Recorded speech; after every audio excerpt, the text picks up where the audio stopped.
Agora, correção da questão número 2.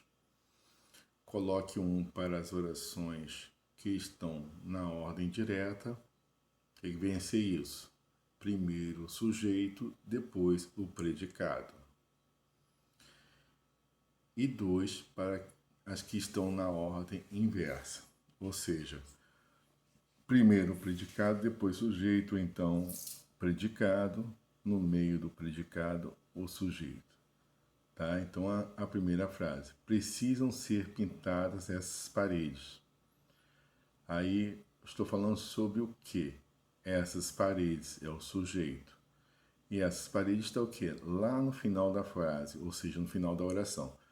Início da oração, como já encontramos o sujeito, essas orações precisam ser pintadas é o predicado. Então, aí está na ordem inversa. Ou seja, primeiro o predicado e depois o sujeito.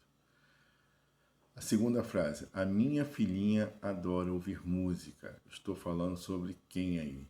A minha filhinha. Sujeito, adora ouvir música, predicado. Então aí está na ordem direta. Por que está na ordem direta? Primeiro o sujeito e depois o predicado. A terceira frase, um oi foi expresso rapidamente. Né? Então, o sujeito é um oi. Foi expresso rapidamente, predicado. Quando está nessa ordem, sujeito primeiro, predicado depois, ordem direta.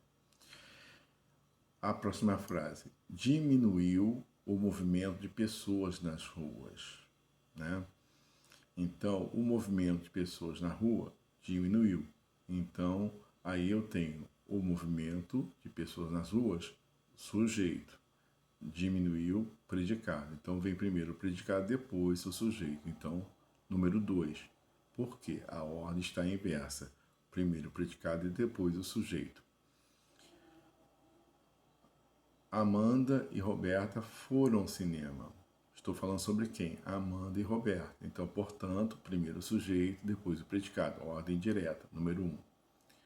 E a última frase, tem uma bela casa na praia, o meu tio milionário. Ou seja, estou falando sobre quem? O meu tio milionário.